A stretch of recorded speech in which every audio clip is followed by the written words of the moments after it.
ketika kita merasa bahagia karena saya bisa membangun pemikiran seperti ini, ya dituliskan biar eh, banyak orang lain yang ikut berbahagia bersama kita.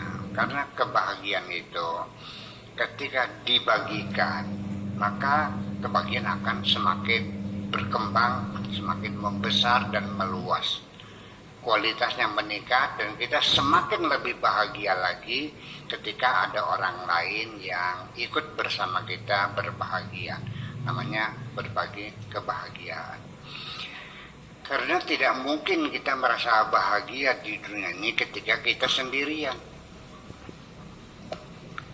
Semakin banyak teman yang berbahagia, maka kebahagiaan itu semakin besar pada diri kita. Mungkin nggak Pak Afkar tertawa terbahak-bahak di hutan sendirian? Nggak mungkin dong. Iya. Semakin banyak teman yang tertawa bersama kita ini, kita semakin meriah dan semakin bahagia. Tetapi kalau penderitaan, tolong jangan dibagikan. Biarkan engkau sendiri dan jangan kau ceritakan kepada orang lain. Karena orang lain juga sudah banyak menanggung penderitaan masing-masing kok. Jangan dibebani lagi dengan penderitaan kita. Itu sajalah. Bahagia kita bagikan, penderitaan biar kita hadapi sendiri saja dan jangan diceritakan kepada siapapun. Mudah-mudahan berhasil, tulisannya bisa dibagikan semuanya itu. Kemudian persoalan tentang persepsi berbeda, ya memang seperti itu. Jadi melihat Tuhan itu ya awalnya dari melihat diri kita sendiri, dan itu pepatah ya, pepatah atau itu sebetulnya kalau nggak salah itu Aristoteles itu. Ya, bukan Socrates, bukan Aristoteles. Man arofa nafsahu maka arofa rabbahu. Barang siapa kenal diri, maka dia kenal Tuhan. Itu bukan hadis, itu hadis Yunani. Ya, tapi saking masyhurnya dikiranya kata Nabi, tapi itu betul ya, seperti itu. Tetapi apa yang kau kenal Tuhanmu akan sesuai dengan kapasitasmu. Ketika engkau seorang profesor, doktor, ahli kimia mengenal Tuhan, akan berbeda dengan seorang tukang beca yang mengenal Tuhan. Ya karena otaknya berbeda. Betul enggak? Kita pada otak yang sama saja, hanya karena beda perhatian yang pengamatan yang berbeda, maka kita menjadi masalah. Ya, banyak sekali yang kau lihat di dunia ini, tapi karena tidak ada penghayatan dalam dirimu, semuanya hilang.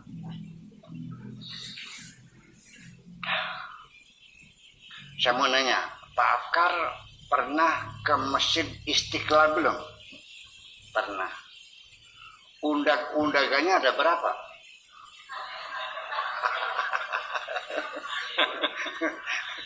Keran tempat wudhunya plastik, apa besi, apa kuningan? Ya itu.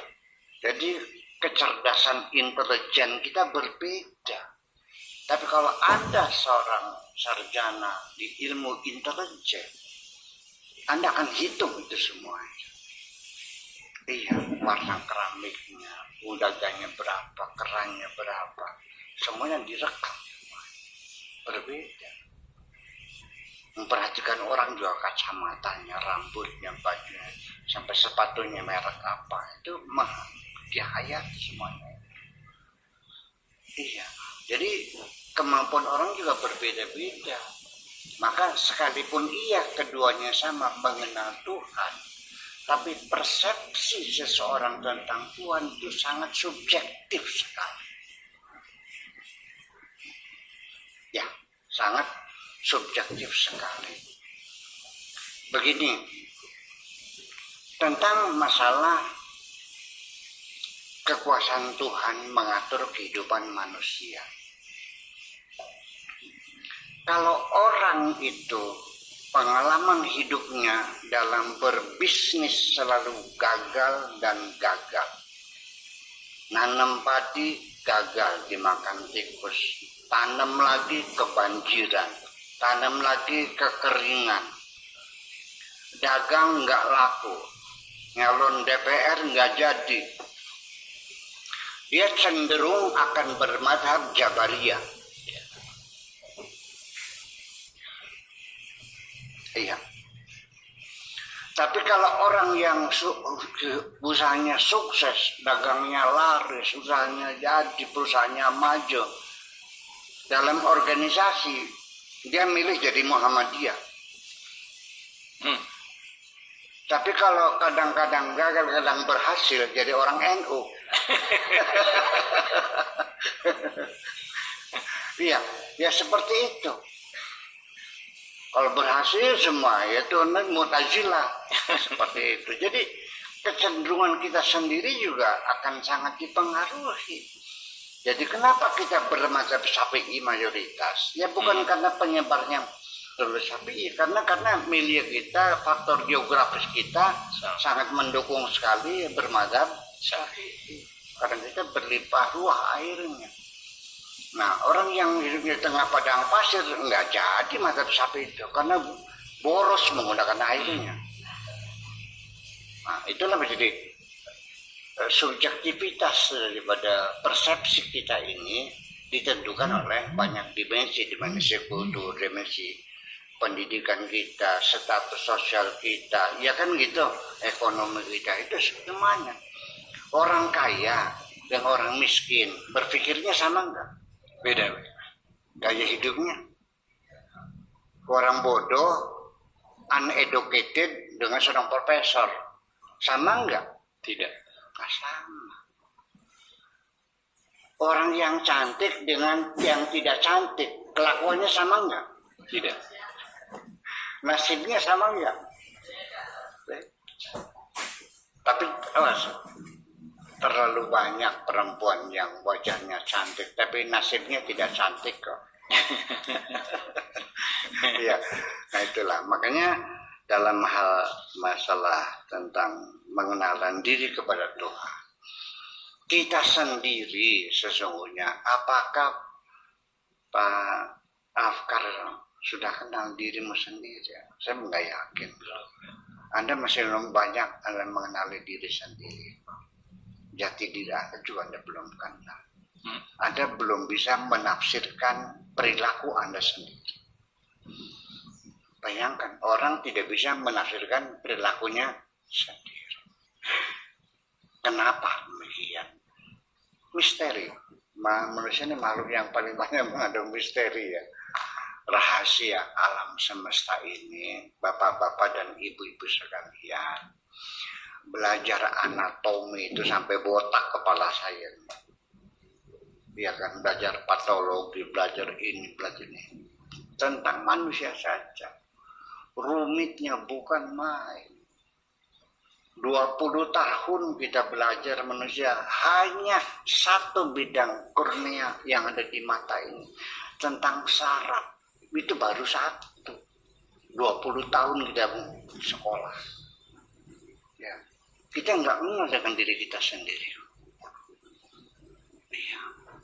Kita sendiri juga tidak. Sampai sekarang kita belum bisa menafsirkan kenapa sel-sel yang rusak dan mati itu diganti setiap saat dengan sel yang baru.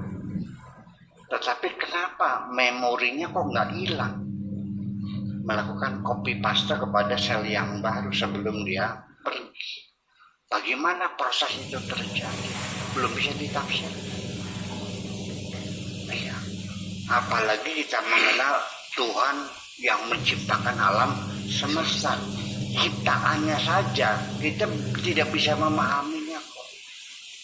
Tetapi minimal apapun terjadi, semakin kita mengetahui, mempelajari kualitas ciptaannya, kita bisa mengukur kualitas yang mencipta.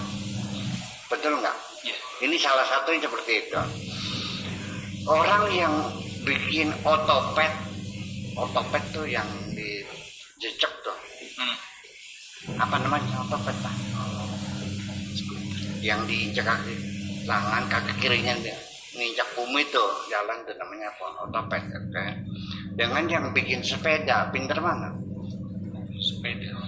Yang bikin sepeda dan yang bikin motor, pinter mana? Motor. Yang bikin motor juga bikin mobil, pinter mana? Mobil Kijang apa mobil Ferrari, mana yang lebih pinter? Yang bikin mobil Ferrari dan bikin pesawat, pinter mana? Yang bikin pesawat olang-alik antariksa, yang bikin pesawat olang-alik dan yang bikin matahari, pinter mana? Jadi dengan kita semakin banyak mengkaji ya kualitas daripada ciptaan seseorang, kita bisa mengukur betapa pinternya orang itu. Betul nggak? Begitu